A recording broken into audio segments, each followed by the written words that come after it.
Driving instructor safety, reducing crash risks during driver training. Hi everyone, this is Brendan from Watto Training, and I hope this tutorial is helpful for driver trainers trying to minimize risk as they go about their training duties. Strategy number one is risk management strategies.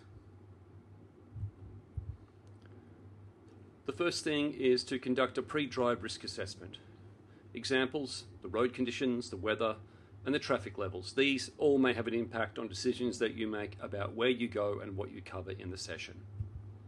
Plan routes appropriate for the learner's skill level, avoiding high-risk areas initially. This is a really important one. The amount of effort that you put into your planning of where you are going to go on your training sessions will certainly have an impact. If there's not a lot of thought put into it, it certainly does increase the risk factor. Use a defensive driving approach. Anticipate other road users' actions. This is really important, not to take your eyes off the road and to stay vigilant. That way you've got two sets of eyes on what's happening, and it will certainly lower the risks to all parties. Be prepared for learner mistakes and have an emergency action plan. Strategy number two, vehicle control and safety.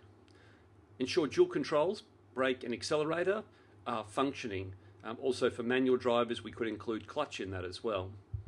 Maintain a safe following distance to allow reaction time. Now, in Australia, we have some states and territories with 2-second following gaps and others with 3-second following gaps. I would recommend, from a low risk perspective, opening up that following distance to 3 seconds, even though the law might say otherwise. We're thinking about reaction time of drivers, etc. So the buffer zone that you can create will certainly lower the risk as well. Keep your hands near the steering wheel, ready to intervene if necessary. Just be very wary about having iPads and clipboards and checklists in front of you. When you have a learner, you may need to be hands-free and vigilant to possibly grab the steering wheel. Manage speed to match road conditions and learner ability. So again, being really careful about which areas you go into, and also keeping a close check on the speeder of the student as well. Strategy number three, effective communication and instruction techniques.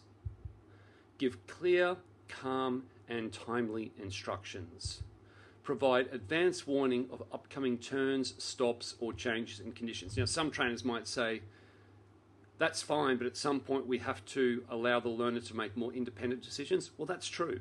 So you again have to be selective about what level of input you have in different situations based on the learner driver's ability.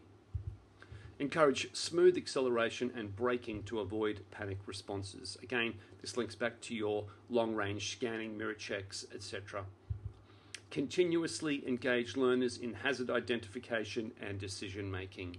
This is a really important teaching point, is to one, recognize what hazards are, and by identifying the hazards early, it does create more time and space for the learner to respond. Strategy number four, proactive hazard identification. So following on from the last strategy, continuously scan ahead and around the vehicle. Reinforce frequent mirror checks and blind spot monitoring. Teach learners to anticipate the actions of other road users. This takes quite a bit of time, but sitting in the left instructor's seat, we can educate the learner on looking for warning signs of any activities that another driver might be planning on doing. For example, if we look at the slide there and we see the silver car in the left lane, there might be something obstructing their lane up ahead. So long-range scanning, we see that, and it's more than likely that that silver vehicle will possibly come into our lane, or it may slow down and wait for us to pass. But again, that's part of the decision making and the anticipation that we need to be teaching the learners, the what-if situations. Adjust lessons based on real-time road conditions. So in the slide we have pretty good road conditions there, but again, it might be heavy rain, or you might be driving along the road directly into the sun, which might create some issues as well. Strategy number five, adapting to learner ability and progress. Start with quiet streets before progressing to complex environments. Adapt lesson difficulty to suit learner confidence and skill level.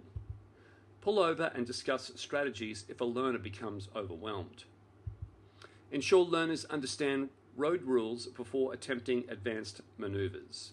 So whether you're using a formal checklist or you're checklisting off things in your mind, you want to see that the student has the groundwork put in before you go to more complex situations.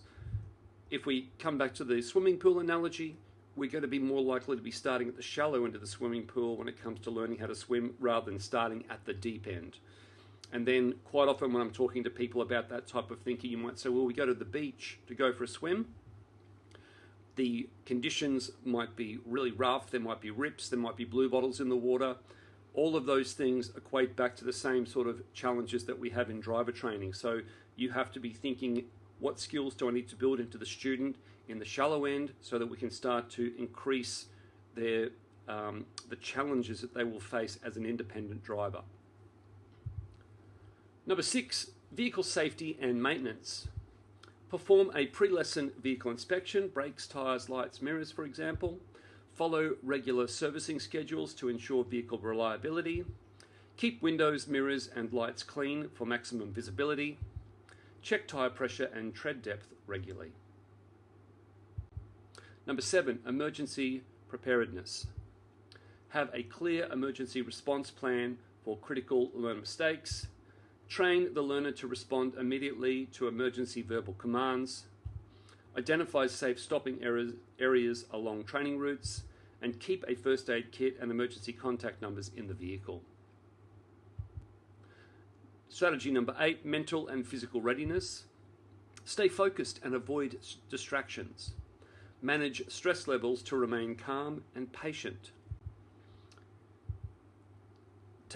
Take adequate breaks between lessons to avoid fatigue. Monitor own health and well-being to ensure peak performance. So you need to take care of yourself so that you're in a fit state of mind and good physical condition and mental headspace to be able to give the learner your best as well. And that also then will lower the crash risk. Number 9, ongoing professional development. Stay updated on road rules and regulations. Participate in defensive driving and instructor refresher courses. Reflect on near misses or incidents to improve training methods. And seek feedback from learners to refine instructional techniques. I think the third dot point there is catching my eye. Reflecting on near misses and incidents to improve training method. Always that self-reflection process on all parts of your training is a really powerful one, and that way you're incrementally improving your training delivery, your areas where you choose to take students for training exercises as we proceed. And the further you go in your training career and the more you have that mapped out, then when a student comes along with a specific need, you've got several go-to areas where you can go to work on those skills that match the learner's ability and their training needs. Strategy 10, clear vehicle signage for visibility and awareness. This is a really important one.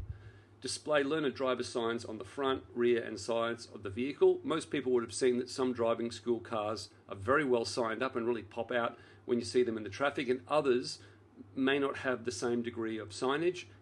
I acknowledge that there is a financial aspect to often putting wraps on cars and things like that versus a couple of magnetic signs. So I appreciate that the budget might be part of the issue, but just always be thinking, are we being seen in the traffic by other people?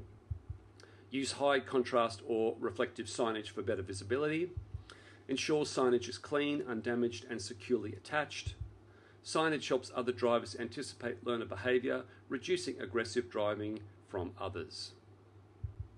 Thanks for watching. This has been Brendan from Watto Training.